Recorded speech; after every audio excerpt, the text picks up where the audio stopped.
Olá a todas e todos.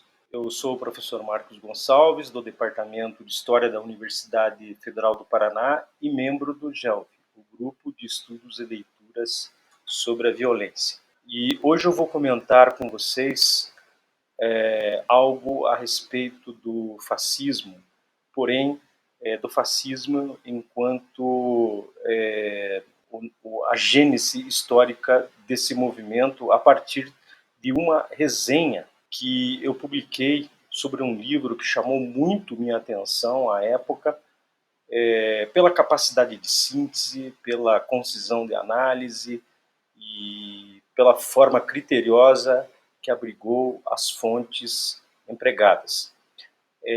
Trata-se de um livro sobre a ascensão do fascismo na Itália e que foi escrito pelo historiador britânico Donald Sassoon.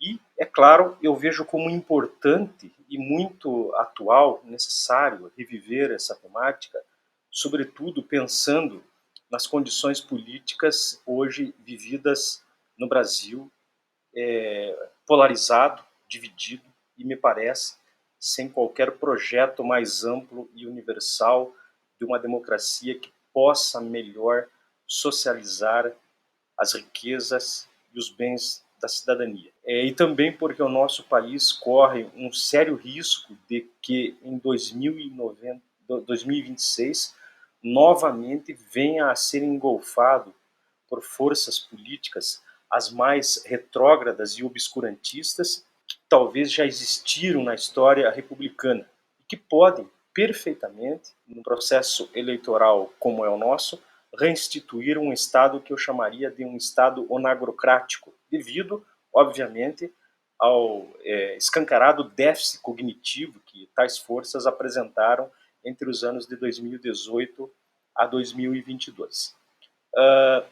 Dito isso, a história não esperou nem ao menos uma década para demonstrar cabalmente o quanto o sociólogo britânico Michael Mann estava equivocado quando, na primeira década do século XXI, ele fez uma referência ao surgimento de movimentos neofascistas. Inclusive, ele mencionou a pouca possibilidade de que esses movimentos viessem a ter um ressurgimento como foi observado no fascismo histórico, né?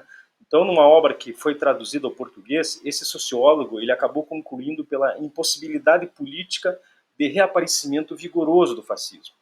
Ele dizia que, a não ser pela eclosão dispersa, fortuita, de agrupamentos neofascistas na Europa Ocidental, que teriam, naquele momento, como princípio de ação o antimigrantismo, por exemplo, Michael Mann enumerava outros fatores, como a ascensão do mundo liberal, que desmotivavam uma revitalização acentuada de tais movimentos.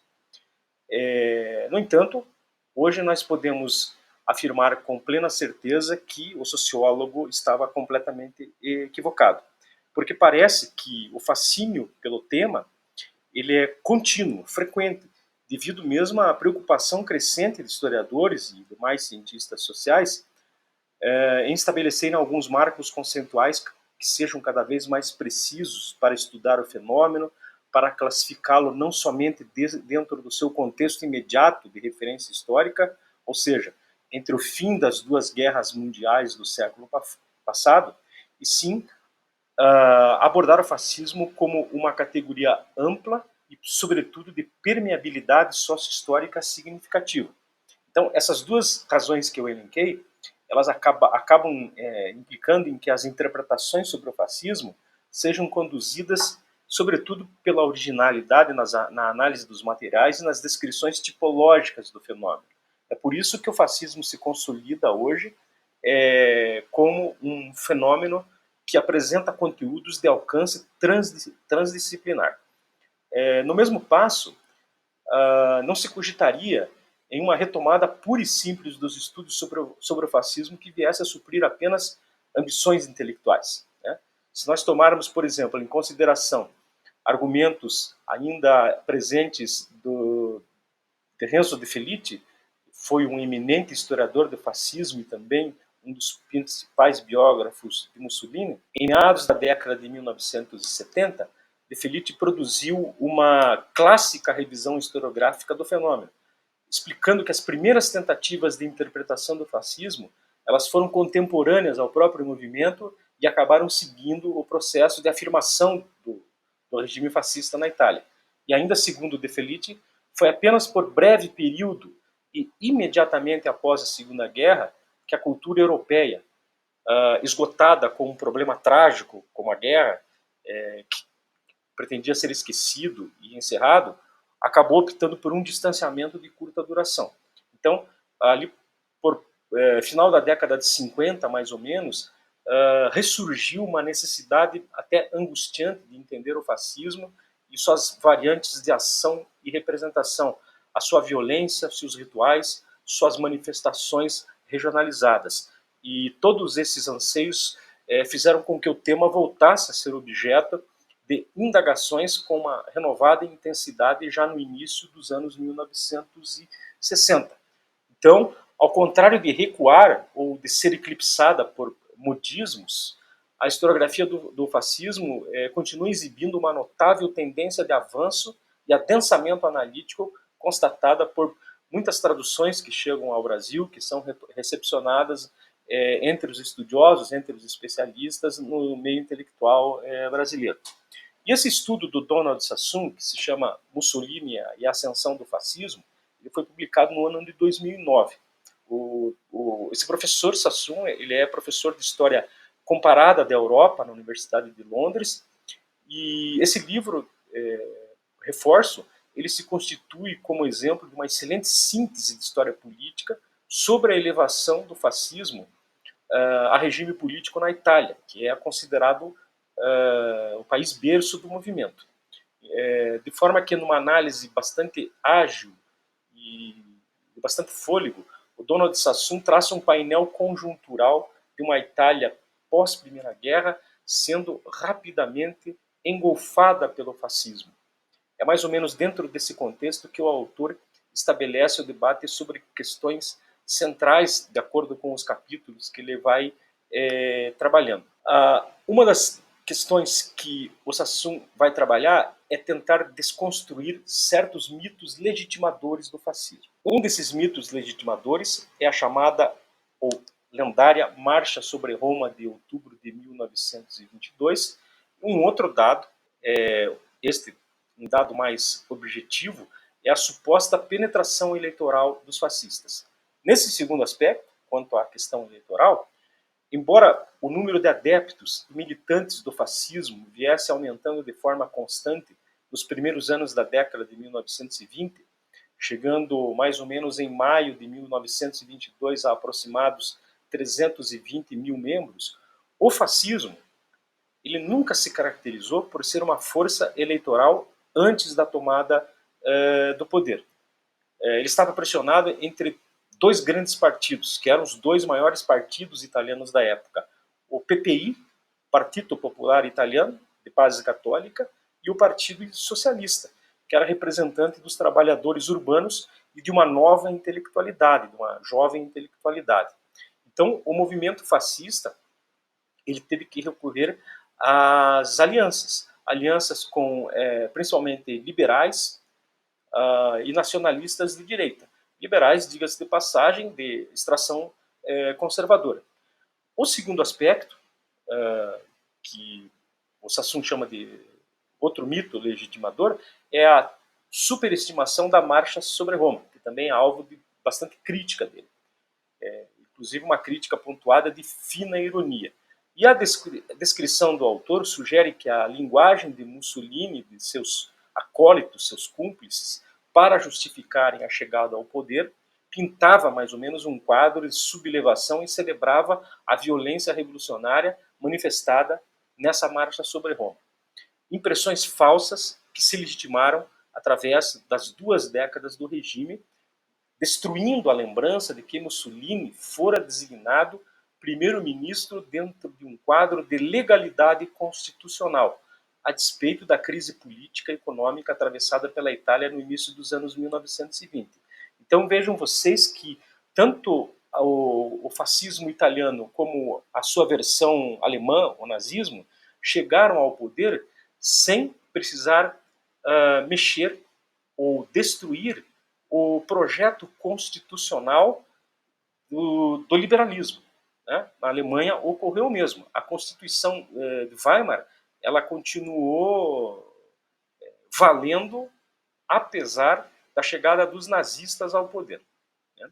E, de qualquer forma, é muito sombrio para nós constatar, junto com o autor, que boa parte do programa preliminar do fascismo, visando recuperar e estabilizar a Itália depois da crise gerada pela Primeira Guerra, tinha muitos pontos assemelhados com alguns itens do conteúdo programático de correntes liberais e, sobretudo, socialistas.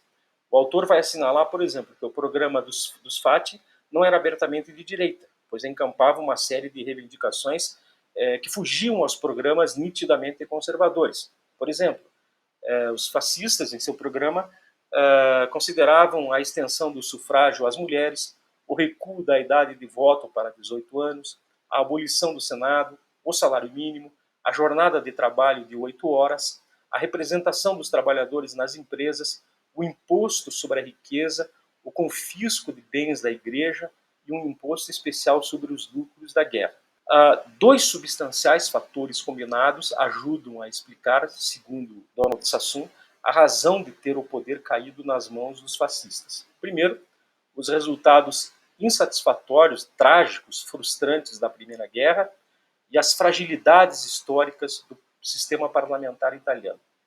A Itália era considerada uma potência imperialista de segunda classe no começo do século XX, e ela aderiu à Primeira Guerra como aliada de franceses e britânicos por injunções e pressões de alguns entusiastas intervencionistas a favor do conflito e pela promessa de obter futuras compensações financeiras e territoriais estabelecidas justamente pelo Tratado de Londres, assinado em 1915.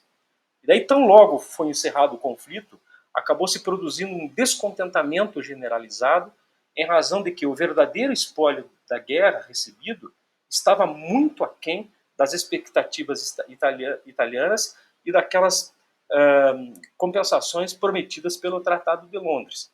Essa herança, mal digerida pelos promotores da presença italiana no conflito, ela acabou sendo resumida pelo escritor e poeta Gabriele D'Annunzio num poema no qual ele aludia a um célebre termo, a uma vitória mutilada e a humilhação sofrida por toda uma geração de jovens combatentes.